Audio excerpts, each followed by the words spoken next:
फिर मैनू टाइफाइड आ, ठीक है, मैं सवेरे जवाब दे देता नहीं दंगल की ऐसी तैसी कर जाती, फिर ये सौखे सी। नमस्कार दोस्तों, मैं हूं आपका दोस्त दीपक अनुसुया और आप देख रहे हैं कुश्ती का मेरा चैनल अनुसुया 1974 कुश्ती रेसलिंग टीवी।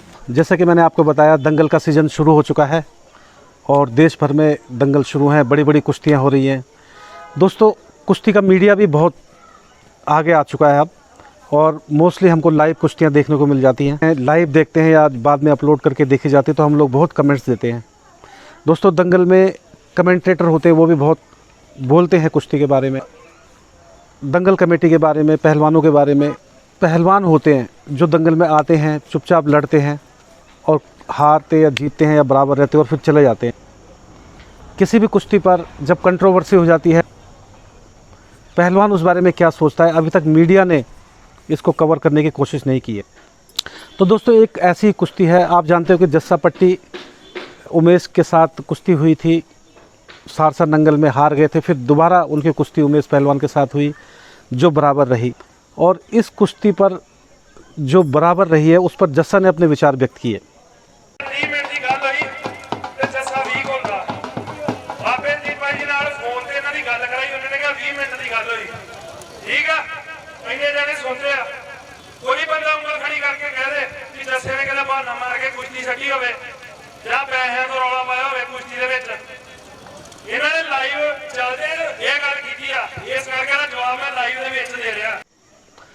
तो दोस्तों, जस्सा पट्टी कहते हैं कि ये कुश्ती जो है, मेरी फ़ोन पर बात हुई थी दंगल कमेटी से और 20 मिनट के लिए कुश्ती की बात हुई थी।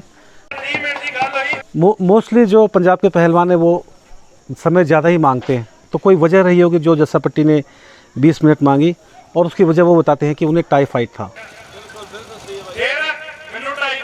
कुश्ती 20 मिनट जो है चलती है और बगैर फैसले के बराबरी पर पहुंच जाती है।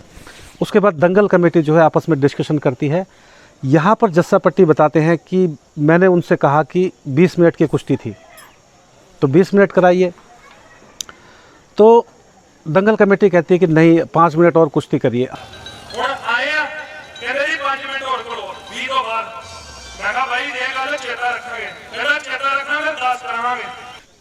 तो जस्सा पट्टी कहते हैं कि भाई मेरी 20 मिनट बात हुई थी, तो वो कहते हैं कि अगर तुम ऐसा बोलोगे तो हम 10 मिनट और कुश्ती बढ़ाएंगे। तो इस प्रकार फिर 10 मिनट जो कुश्ती बढ़ जाती है।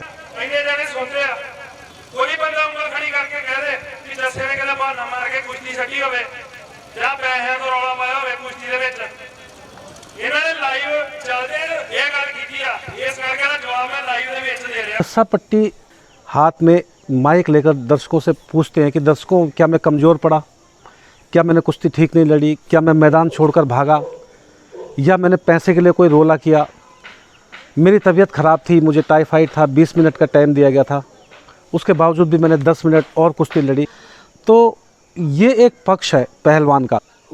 बड़े पहलवान हैं, वो चाहते हैं कि मतलब जो उनकी इमेज है दर्शकों के बीच में, वो इमेज ना टूटे, चाहे टाइफाइड में कुश्ती लड़नी पड़े। ठीक है, मैं सवेरे जवाब दे देता नहीं दंगल की ऐसी तैसी कर जाती, फिर ये सौखे सी, फिर इन्होंने मल्लां नूं गालां कढणियां कि साडे दंगल दी सत्यानाश करता। जस्सा पट्टी का पॉइंट ऑफ व्यू जो है हमने देखा, और मैं ये चाहता हूँ कि इस तरह की जो कुश्तियाँ हैं उसमें पहलवानों का ओपिनियन लेना चाहिए। ये सब चीज़ें बहुत गूढ़ चीज़ें हैं कुश्ती के लिए, एक ऊपरी मन से कहने वाली बात नहीं है।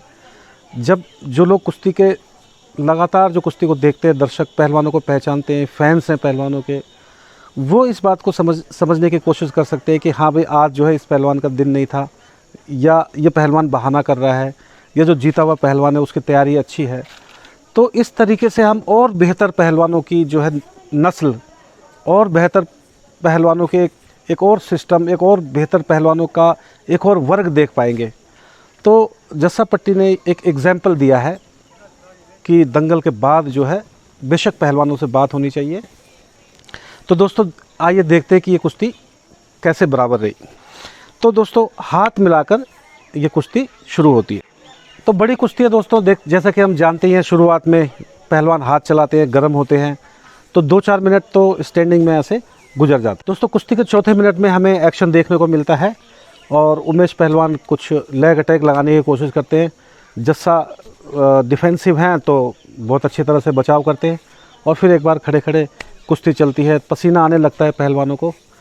ये जो मिट्टी डालते हैं पहलवान एक दूसरे के ऊपर उठा के, ये अलाउड होता है। उस टाइम जो है घड़ी रोक दी जाती है और ग्रिप बनाने के लिए पहलवान जो है मिट्टी का यूज़ करते हैं। 5वें मिनट में कुश्ती के थोड़ा और एक्शन देखने को मिलता है। इस टाइम भी उमेश जो है एग्रेसिव है। यहाँ पर हमें थोड़ा सा अच्छी स्पोर्ट्स भावना का भी परिचय मिलता है। देखिए शुरुआत में भी हमने देखा कि कैसे उमेश ने पैर छूकर जस्सा के साथ कुश्ती की और जस्सा पट्टी पे कहीं गलत लग जाता है तो उमेश को बताते कि भाई तुझे चोट तो नहीं लगी। तो एक अच्छी स्पोर्ट्समैनशिप जो यहाँ पर पहलवान है वो दिखाते हैं और ये अनुकरणीय है। दोस्तों इस तरह खड़े खड़े कुश्ती लड़ती है। 15 मिनट हो जाते हैं, थोड़ा सा एक्शन देखने को मिलता है। 18वें मिनट में फिर एक्शन देखने को मिलता है।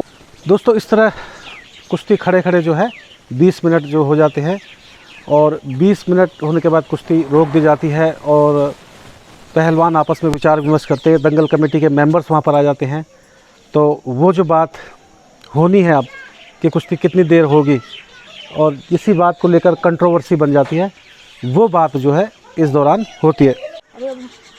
तो दोस्तों बड़े विचार विमर्श के बाद कुश्ती फिर शुरू होती है। पहलवान पसीने पसीने हैं, थके हुए भी लग रहे हैं। कुश्ती के 25वें मिनट में हमें थोड़ा एक्शन देखने को मिलता है। उमेश पहलवान जो है लेग अटैक लगाते हैं और लगा नहीं पाते, लेकिन जस्सा पट्टी पहुंच जाते हैं लेग अटैक तक और कोशिश करते हैं कि गिरा दिया जाए, लेकिन उमेश बड़े सतर्क हैं और बहुत तेज़ी से फुर्ती से जो है अपना बचाव करते हैं, सामने आते हैं। तो एक अच्छा एक्शन देखने को मिलता है। कुश्ती के 25वें मिनट के बाद कुश्ती रुक रुक कर चलती है। खड़े खड़े पहलवान एक दूसरे पर जोर लगाते हैं, थके हुए हैं। तो इस तरह 30 मिनट हो जाते हैं और कुश्ती जो है बराबर घोषित की जाती है। दोनों पहलवान बराबर घोषित किए जाते हैं। तो दोस्तों ये था जस्सा पट्टी ने क्या कहा इस बराबर कुश्ती के ऊपर, उसका रिव्यू। और इसमें ये बात ज़रूर निकल के आई है कि जब कोई मैच होते हैं, मुझे नहीं लगता कि हर मैच में ये पहलवानों से बात की जा सकती है कि कैसे रही आपकी कुश्ती, और न ही बहुत ज़्यादा बातचीत की जा सकती है। लेकिन कहीं पर अगर कंट्रोवर्सी होती है तो क्योंकि पूरी दुनिया उस कुश्ती को देख रही है, ग्लोबल पहुंची हुई है आज कुश्ती, तो एटलीस्ट कंट्रोवर्शियल कुश्तियों पर दंगल कमेटी का, रेफरी का, अनाउंसर्स का, कुछ पब्लिक का और पहलवान क्या सोचते हैं बड़ा इम्पोर्टेंट है कि वो ज़रूर मेरे ख्याल से मैं रिकमेंड करता हूं कि ऐसा होना चाहिए। बहुत मुश्किल काम है मीडिया पर्सन्स के लिए, लेकिन हम लोगों की एक जिम्मेदारी है कि कुश्ती की एक साफ़ सुथरी और एक बेहतरीन छवि जो है, एक बेहतर छवि जो है पेश की जाए दुनिया के सामने। कहीं पर अगर कंट्रोवर्सी होती है तो उसको सुलझाने का और उसको एटलीस्ट उसको मतलब रिकॉन्साइल करने का, उसका अंत करने का भी, एक सुखद अंत करने की कोशिश की जानी चाहिए। तो दोस्तों इसके साथ ही मैं आपसे विदा लेता हूं। आपको ये रिव्यू कैसा लगा आप भी अपने कमेंट्स दीजिए। और दोस्तों मैं आपसे रिक्वेस्ट करता हूं कि ये जो मेरा चैनल है लाइक कीजिए, सब्सक्राइब कीजिए। आपका बहुत बहुत धन्यवाद। जय हिंद, जय भारत।